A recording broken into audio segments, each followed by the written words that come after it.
जय भोलेनाथ। श्रावण मास महात्मा 9वां अध्याय। शुक्रवार जीविंतिका व्रत की कथा। ईश्वर बोले, हे सनत कुमार, इसके बाद अब मैं शुक्रवार व्रत का आख्यान कहूँगा, जिसे सुनकर मनुष्य संपूर्ण आपदा से मुक्त हो जाता है। लोग इससे संबंधित एक प्राचीन इतिहास का वर्णन करते हैं। पांडुच्य वंश में उत्पन्न एक सुशील नामक राजा था। अत्यधिक प्रयत्नशील करने पर भी उसे पुत्र प्राप्ति नहीं हो सकी। उसकी सर्वगुण संपन्न सुकेशी नामक भार्या थी। जब उसे संतान न हुई तब वह बड़ी चिंता में पड़ गई। तब स्त्री स्वभाव के कारण अति साहस युक्त मन वाली उसने मासिक धर्म के समय प्रत्येक महीने में वस्त्र के टुकड़ों को अपने उदर पर बांधकर उदर को बड़ा बना लिया और अपनी प्रस्तुति का अनुसरण करने वाली किसी अन्य गर्भिणी स्त्री को ढूंढने लगी। भावी देवयोग से उसके पुरोहित की पत्नी गर्भिणी थी। तब कपट करने वाली राजा की पत्नी ने किसी प्रसव करने वाली को इस कार्य में लगा दिया और उसे एकांत में बहुत धन देकर वह रानी चली गई।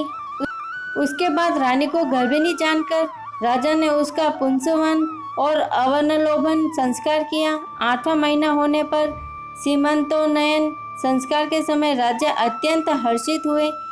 इसके बाद उस पुरोहित पत्नी का प्रवेश काल सुनकर वह रानी भी उसी के समान सभी प्रसव संबंधी चेष्टाएं करने लगी।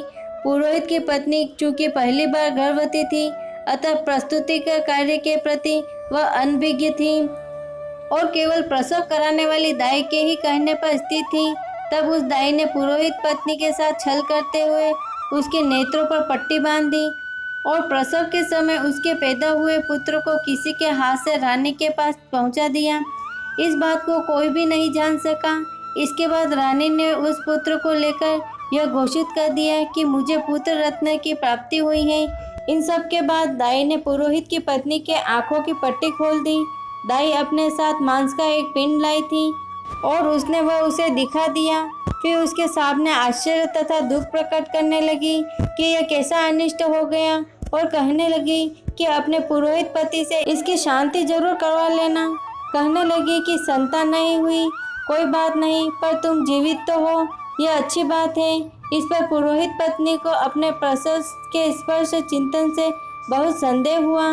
ईश्वर बोले, राजा ने पुत्र जन्म का समाचार सुन जातकर्म संस्कार कराया और ब्राह्मणों को हाथी घोड़े तथा रथ आदि प्रदान किए।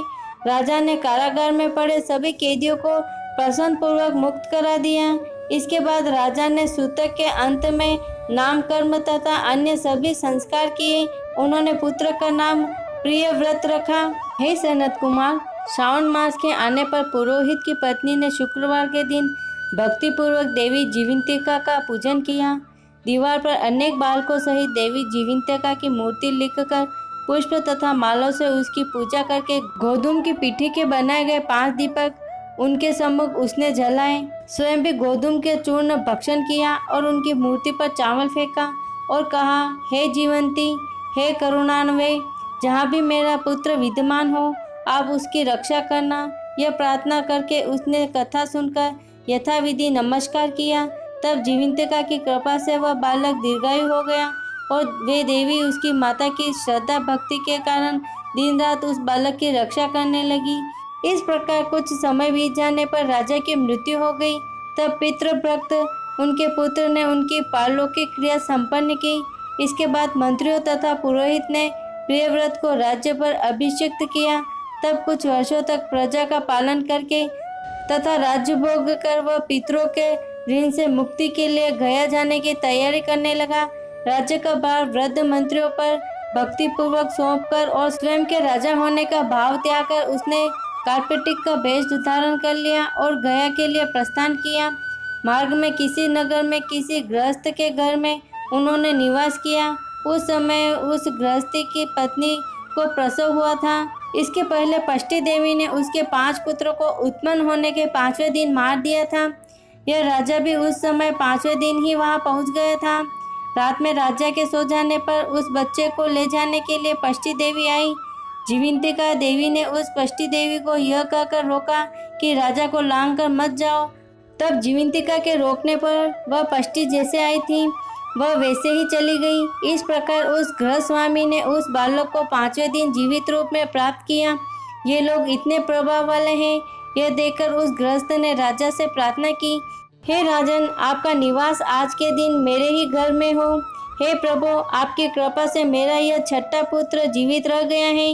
इसके इस प्रकार प्रार्थना करने पर करुणानिधि उस राजा ने कहा कि मुझे तो गया जाना है। तब राजा गया के लिए प्रस्थान कर गए। वहाँ पिंडदान करते समय विष्णुपद वेदी पर कुछ अद्भुत घटना हुई। उस पिंड को ग्रहण करने के लिए 2 हाथ निकल कर आए। तब महान विस्मय युक्त राजा संशय में पड़ गए और पूर्ण पिंडदान कराने वाले ब्राह्मण के कहने पर उन्होंने विष्णुपद पर पिंड रख दिया।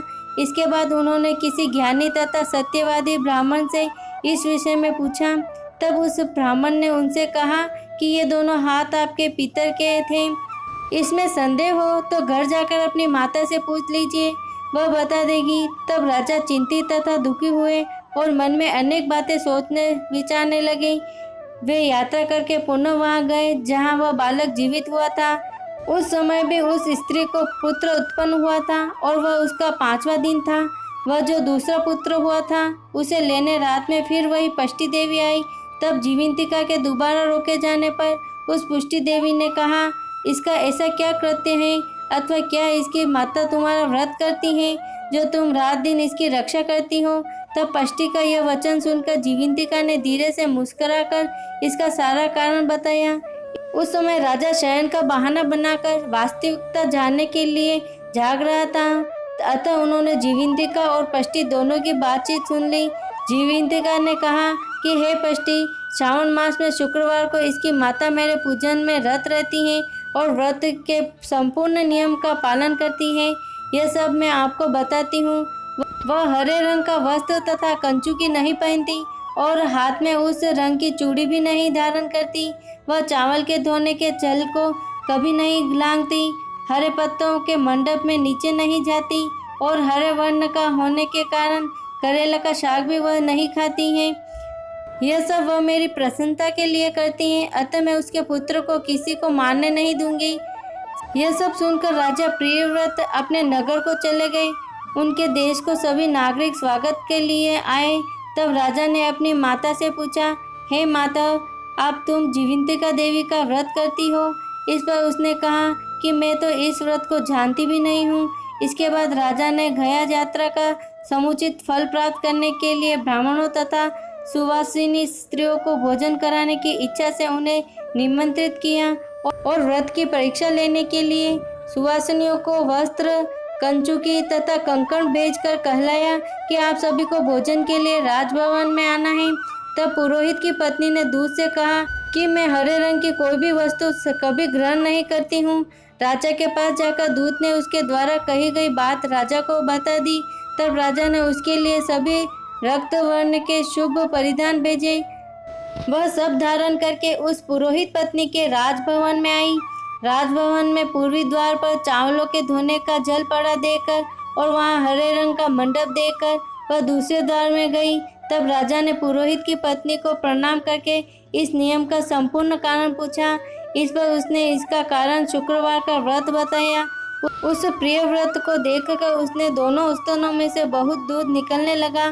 दोनों वक्ष स्थलों ने उस राजा को दुग्ध की धाराओं से पूर्ण रूप से सिंचित कर दिया।